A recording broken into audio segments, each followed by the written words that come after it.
pag kumalis ako sa tingnan mo, maintindihan mo. Alam niyo ba na meron sa Japan na higanteng babae na tatakutin kayo tuwing gabi dahil sobrang creepy ng tawa niya? Yes, at tinatawag nila Naririnig mo itong yan? Kera Ona. Ang Kera Ona ay parang isang higanteng babae Kaya magkumot na ka. nakasuot ng colorful Wait, na ngayon huwag ka uniform. magkumot kasi Mahilig wala siyang naman. mambiktima or manakot ng mga taong naglalakad mag-isa sa Alam gabi. mo kasi naman, maintindihan natin to. Maintindihan Alam natin. nyo ba na kapag kumate yung palad nyo ay magkakapera raw kayo or merong parating na pera sa inyo?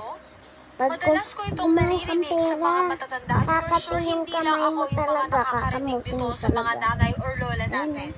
Dahil baka kayo rin narinig nyo na to sa mga lola nyo. Pero O, diba? alam nyo ba na kapag meron kayong nakasalubong ng mga bata na malalaki ang ulo kagaya nito ay dapat nang tumakbo kayo? Dahil kapag nakita nila kayo, kakainin nila kayo. Yes, at sila ay ang melon head Pag kids. tumakbo ako, Ang kakainin mga talaga batang ito ako. ay normal na bata lang naman talaga noon. Tingnan mo. Alam niyo ba na kapag meron kayong nakasalubong ng mga bata na malalaki ang ulo kagaya nito, ay dapat nang tumakbo kayo? Dahil kapag nakita